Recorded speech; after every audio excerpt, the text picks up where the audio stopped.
What's going on, everyone? It's Sean from All Things EV, and I've got my dear friend, Kristen, or many of you know her as K10 from Twitter, on to talk about Elon Musk and the legacy that he is leaving and will leave. So, Kristen, good to see you. Welcome to the channel. Thank you, Sean. Thank you for having me. Yeah, I'm excited. You know, we had plans to do something like this not long after the Nikola thing.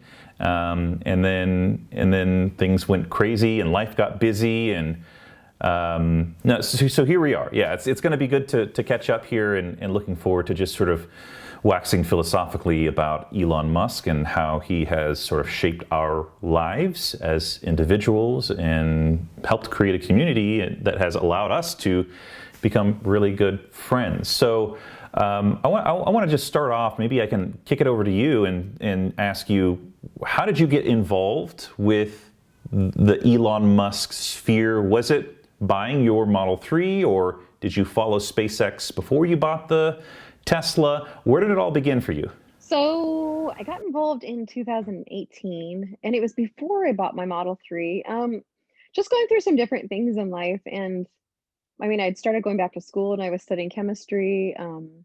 And I just happened to notice some things that, I mean, I'd seen Teslas around and I liked the cars. And I noticed some things that Elon was doing. I started reading up on it, and it was just, I found it really phenomenal and really cool, from the SpaceX to Tesla. And those were the things that I knew about him. And I saw that he was going through a pretty crazy hard time with the FUD that was happening in early 2018. So I had started my Twitter account and started following him and Tesla and SpaceX and a few different people in the community, and I was starting to read articles about them and then watching what was put out from Tesla, and they weren't correlating, and I kind of just jumped in like I do with most things in life. I kind of just I jump in really strong.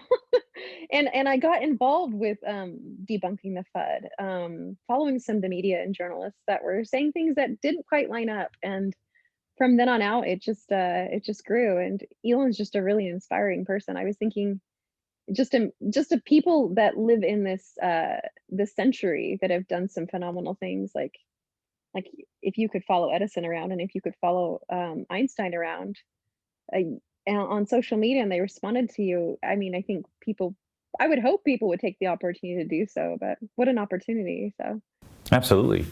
As you're talking, I'm thinking back to the genesis of how I got involved with Elon Musk's efforts. And I think that it probably began with the documentary Who Killed the Electric Car? And that was my first introduction into Tesla. And since then, I had just followed the company, and then obviously I own one of their vehicles now, which I purchased back in 2016. So I've been following the company for 4 or 5 years before I bought my car. But I think the initial appeal for me was this forward-thinking, challenging of the status quo in terms of transportation. And it just, the technology-centric part of it certainly appealed to me. The zero emissions piece of it appealed to me as well. And I think in general, Tesla's done just a really good job at marrying the technology with the design and making it something that doesn't look so Nissan Leaf looking. I'm sorry for the Nissan Leaf owners who are watching this video, but they've just done a good job at marrying everything into a beautiful product in a similar way that Apple does with their products. So that I think was my genesis into Elon Musk. And though I don't follow SpaceX as closely as you or some other people, I'm sort of brought into that world by default, and it's exciting to see the challenge of what a lot of people have just sort of accepted. One really good example, which I'm sure you can talk a little bit about, is the rockets. The reuse of rockets didn't exist before SpaceX came along, and so maybe you can add some color to that. Like how has that impacted you or inspired you to watch SpaceX go from testing these rockets on an island to now re-landing and reusing these rockets just yesterday and recently with the with NASA and the astronauts. So that, I mean, that in itself is phenomenal. Just Elon and his team of engineers' ability to take something and make it so efficient that it's not throwaway. I mean, like it's not disposable. The rockets themselves, the rocket boosters, that is fascinating. Elon will state over and over again just how you wouldn't fly a 747 and you wouldn't crash it and you wouldn't take a boating trip and then you sink the boat and you wouldn't drive a car and then destroy it right afterwards. And so, I mean, as most people know the story, he posed that you could reuse the rocket boosters, and he was guffawed at, and people said no, or it wasn't right, but or cost effective. But he actually did land the rocket boosters, and he continually reuses the same rocket boosters for future flights, and he reuses the fairings too. I mean, they have to fix a few things, but he's trying to reuse a lot of parts on the rocket itself, which is really cool. And rockets themselves, when they used to, I mean, the SLS, different companies that make the rockets, some parts they did land in the oceans, and some small, I think there's some parts that were reusable, but they were not landing rocket boosters like they are, obviously. So, which is, I mean, it's super cool. It's kind of like 1950s sci-fi, but Absolutely, yeah. It's I do seem to recall reading some articles of people, critics, who said that it wouldn't be possible to reland rockets. It just wasn't going to work. And then all of a sudden they figure it out. And it's not like they did it overnight. There were some failures, and there were points where they just sort of lost the rockets completely because they blew up, or and then the other remarkable thing is that they're actually landing these things on barges as well in the ocean, which, when I saw them first starting to do that, I thought, no, that's got to be highly complex. How in the world are they going to do that? But sure enough, they're doing this now on a regular basis. yeah, on remote control barges too. It's like a giant remote control toy, which is hilarious. But yeah, it is fascinating. I mean, it's just what next is Elon going to do? What next is he going to challenge? Both you and I have had an opportunity to talk with Elon. I'm happy to share some of my experience that I'm allowed to share.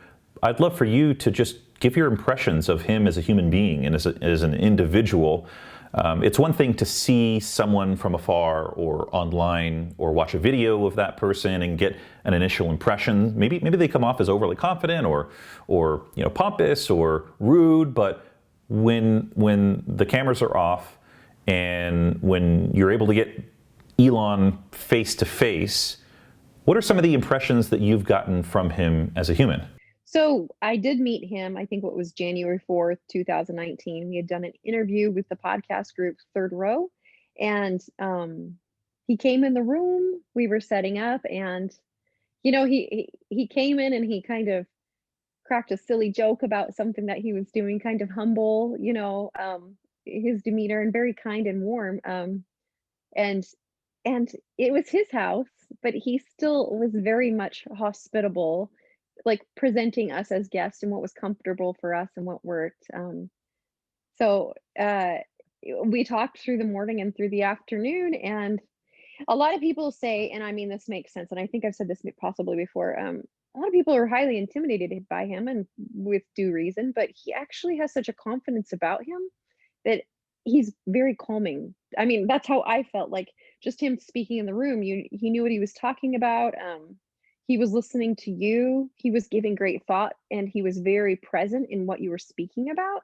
And I mean, possibly because he did give us the day, which is just amazing that he gave us the whole day to actually sit with us.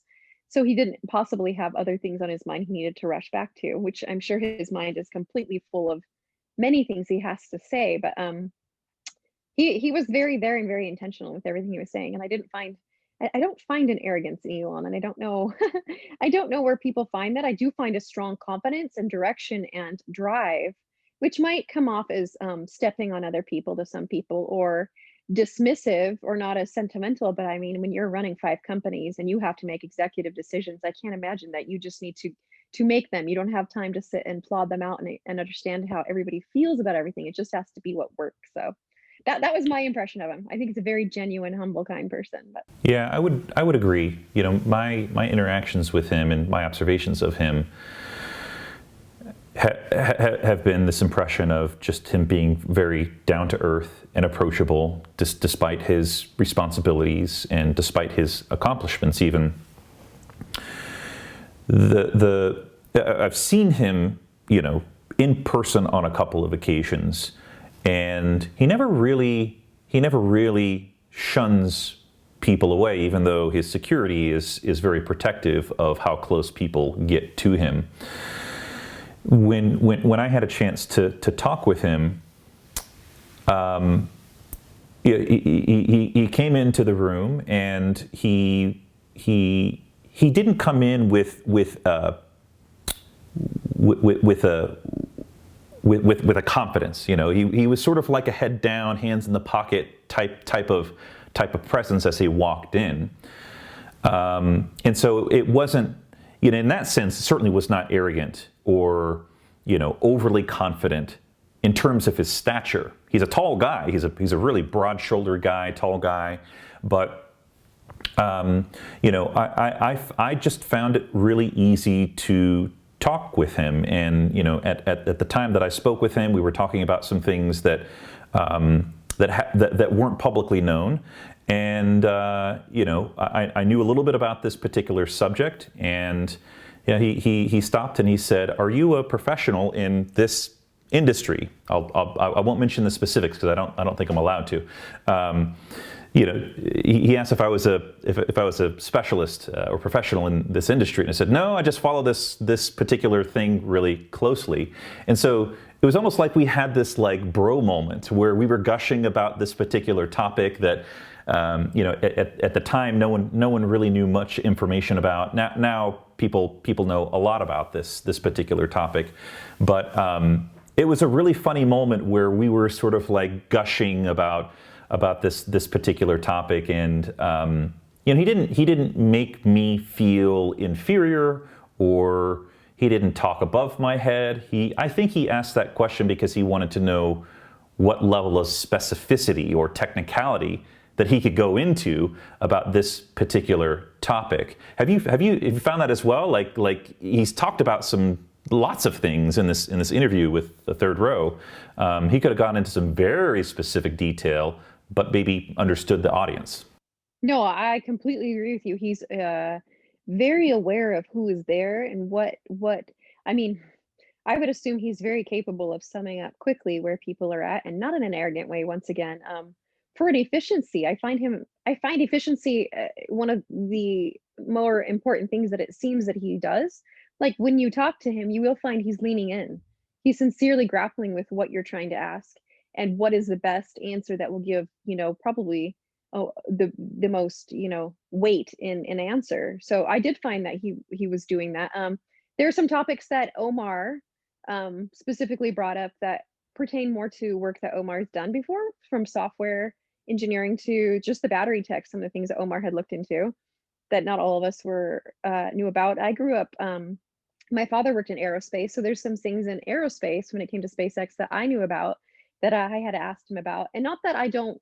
We want to take it off topic, but I mean there is a wide, varied audience in itself, and so it is, when you know that Elon has this information, it is nice to dive into. But I mean, of course, he has a lot to add there, but I don't know to what specifics he knew our backgrounds, and could go further in that. And we were trying to stay on topic and not go off on a tangent. But I mean, he's got the breadth and depth of many subjects, which I mean, it would be more enjoyable to sit down and talk to him, as many people would love to in the world, about different topics. But yeah, yeah, and he has an earnestness to want to know our real opinion on things.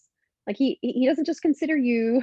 Who knows who you are? You know, you could be the lady down the street, you could be the professional down the street, and he wants to know what you think. I mean, people matter to him, and I appreciate that. He's very much pro humanity, pro for other people. So yeah. He also is very intentional about his gratitude and being thankful for people's opinions, for people's time. We've seen him do that before publicly on earnings calls and similar, but That also happens off camera too, and I'm curious to know, like once that interview was done with the third row, you had a chance to talk with him before and after, if you had the same impression. But during this particular instance where I had a chance to talk with him, amongst, I wasn't the only one in the room, but he expressed his gratitude. Our contribution to the community, to the Tesla community, to helping advance Tesla's mission and buying the cars and being fans of the products and the company and what they're trying to accomplish. He really was grateful, and it wasn't just a surface level thank you. It was really endearing and genuine to hear him say it. And I've heard him say this before and sort of get emotional about fans and owners' commitment to helping further Tesla's mission. Have you noticed that as well when he's not on camera?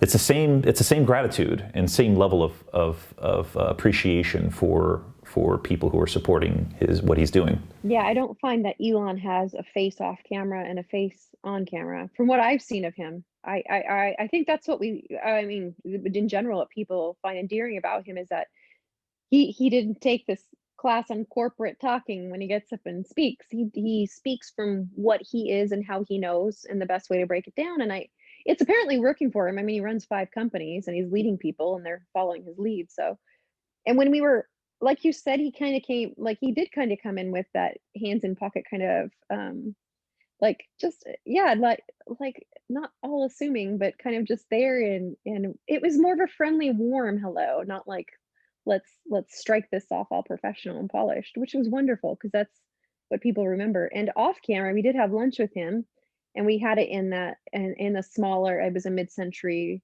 level house, a mid-century home. It was what's his name? Willy Wonka. I can't. Oh, Gene Wilder. Kitchen is a smaller, more I think 1950s style kitchen where you prep the food and bring it out to serve. So it was a smaller kind of kitchen in there, and we were all in a little bit tight quarters talking. But it was really warm and fun. And I mean, here we are. The food was ordered. It came in, but it's his kitchen. I mean, May was there too, sitting in the back, and she understood the kitchen. But I mean, Elon's the one that's opening the cupboard. I mean, I held the cupboard door for him, and he's crouching down, grabbing a stack of plates to put out for us. And we sit and talk about the quaint character of the house and what he loves about Gene Wilder. And it's just a very sincere person. Like he's a down to earth, real person, and intention with what he says. And then we all sit and joke and laugh, and they're I didn't feel there was a pretense of them feeling like they're above us or anything. They were just great people, and I think that's why they do great in life, because they're just great people. So it was a wonderful day. I would imagine so. Many people who follow what you do have seen the photo of the group in front of Elon's house. They're standing. You're standing next to Elon, and you've got hands over shoulders. So that probably was post-recording, post-interview. You've taken the photo. You're probably chit-chatting. What's going through your mind as you have just spent, a whole day with Elon, and you're chit-chatting with him in front of his house? What's going through your mind? What do you feel? What are some of the feelings that you had at that moment when you're standing in front of his house chatting? Well, it was surreal. I mean, the whole thing. And it was funny to watch all our different teammates. Not that we all knew each other super well in person all the time, but to watch how everybody was super giddy around him, a little bit starstruck, a little bit in awe, of course. So the meeting ended.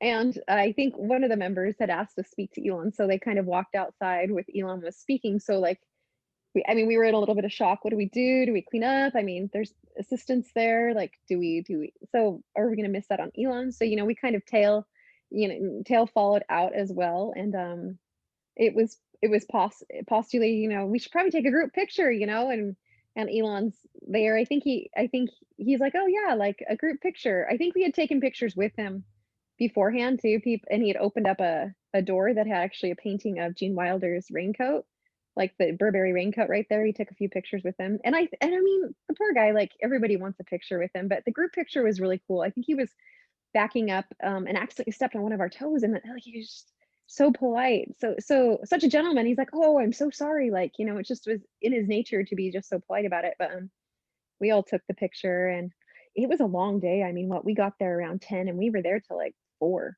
when we stopped.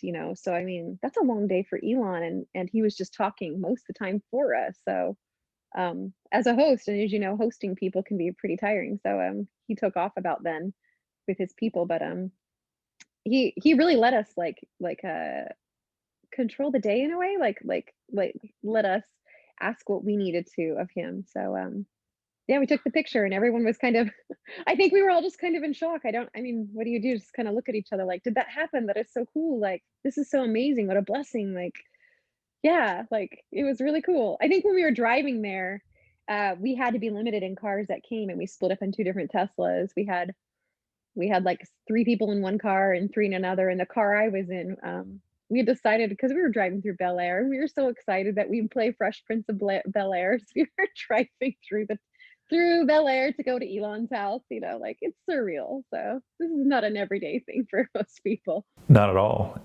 And most people will never get to experience that. So I'm sure you feel extremely fortunate.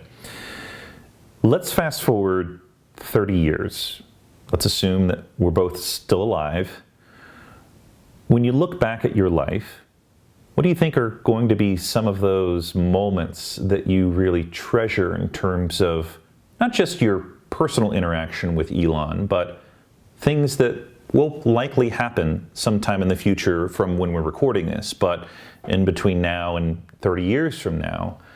What do you think are going to be some of those highlights of Elon Musk's efforts with everything that he's doing right now? I mean, I think he is just coming into the limelight really I mean, obviously, and when they talk about who's richest, which I mean is not the most important thing, because we understand the way he puts his finances for Mars and for other things. He's coming into the limelight for sure. People are taking note of him, but his endeavors are all like we say. Elon may be late, but he always delivers. And the irony of it is that finally, I think we're going to see that's not the case anymore. He won't be late. He's actually ahead of schedule and things, and he is delivering, and he's delivering more than people thought was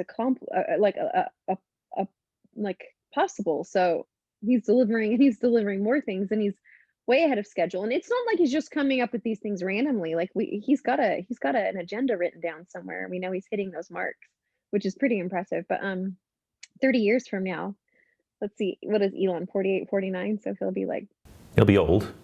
Yeah, he'll be old. yeah, he'll be a lot older, but I don't see him slowing down. I think he'll do really well in his old age. And God, I just don't Yeah. even know what else next he'll be doing. But I mean, we'll be moving on to super heavy. Hopefully we'll be headed to Mars by then.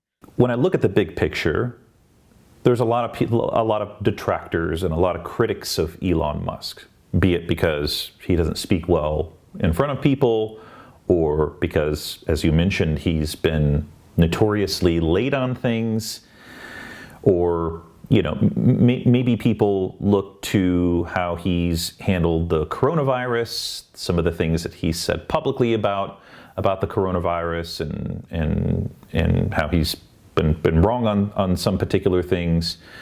People will tend to zero in on the negative, but I think when 30 years from now, when you look back at things, I think that people will remember all of the great things that he did accomplish. Maybe not necessarily the things that he accomplished on the initial timeline that he stated or promised, and the fact that he missed it, and maybe missed multiple times. I think one of the things that will be a highlight and ultimately a legacy of Elon Musk are all the things that he said he was going to do and then eventually accomplish them. And even in the small time span of Tesla, I've been following them for a while, no one thought that they'd be able to put forward a mass market car. Everyone thought that $100,000 electric vehicle was all EVs would be. And now we see this slowly but surely reduction of the overall cost of an electric vehicle, so much so that it's encouraged traditional automakers to get in. And today, for example, the Ford Mach-E's EPA range was just announced, and Rivian's configurator for non-reservation holders has now gone live. So this is in large part because Elon Musk took a risk, invested a lot of his own personal wealth into the company, Tesla as well as SpaceX, and took the risk. And you fast forward from when he started these companies to today. Maybe the progress hasn't been as fast as what he hoped, or what critics thought he would potentially do it in. But he's doing it, and it's happening. And so I think that in 30 years from now, the legacy of Elon Musk will be that he said what he initially set out to do, and that's what people will remember. We'll remember this sort of like, very, very bright thinker, out of the box thinker who didn't really care much for status quo and legacy anything, right? You look at automotive, you look at aerospace, you look at manufacturing and transportation, and he tends to just sort of ignore what the traditional common consensus is and thinks outside the box to see if there's a better way, a more efficient way, a more cost-effective way to do it. So that I think is what in 30, like if someone's watching this video 30 years from today, hopefully they see that Elon Musk followed through with his ambitions. He sees things that need to be done, and he does it. And he sees things that need to be sped up to lead, and he, like the batteries, like he needs these batteries done, so they're going to do them in-house. And now he's setting the pace for batteries too. You're right. I mean, I just posted a tweet the other day. It showed Reno, Sparks, Nevada, and it was 2015, and they were putting in the Gigafactory 5 years ago. I mean, look how far Tesla's come in 5 years. That is phenomenal. To this point, when they first put out their vision for the Gigafactory, they said that by 2020 they would be producing 500,000 vehicles, and sure enough, well, they'll probably get really, really close. Hopefully they do meet that 500,000 vehicle mark this year, but if they don't, they'll slightly miss it. But still, 500,000 vehicles, in batteries being produced from the Gigafactory, making 500,000 vehicles is quite impressive. I like the people who are extremely detail oriented will probably say like, oh, they're not all made at the Gigafactory. It's okay. The fact is that they're producing 500,000 vehicles in the timeline that they stated. They are doing things that no one else has ever done before, and I think that that's sort of the admirable piece about Elon, is that he has these grand ambitions, and he's willing to sort of put himself on the line, his money on the line, his reputation on the line to accomplish those things. Yeah, and it takes a lot of risk and a lot of pain. That is so true. A lot of sticking with it power, and a lot of people would have given up. That's very true. You've had a chance to talk with May Musk as well. I want to say that she's even commented on this trait that Elon has of just being so single-minded.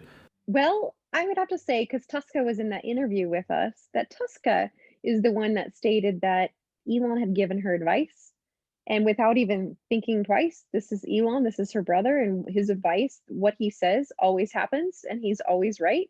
That's what she said. He's always right. Yep, he's always right. So we're going to go with it because Elon's right here.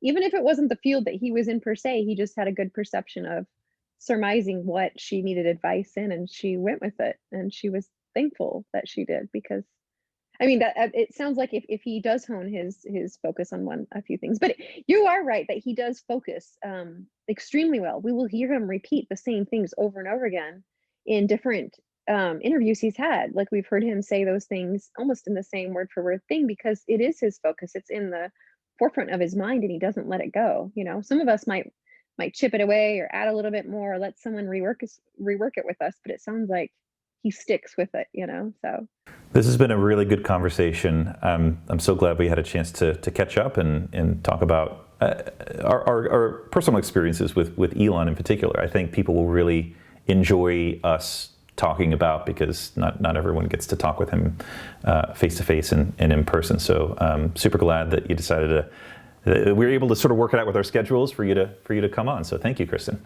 yeah, thank you for having me on, Sean. For the very few people that don't follow you online, where can they find you on? You're on Twitter for sure, so I'm sure you want to give that out.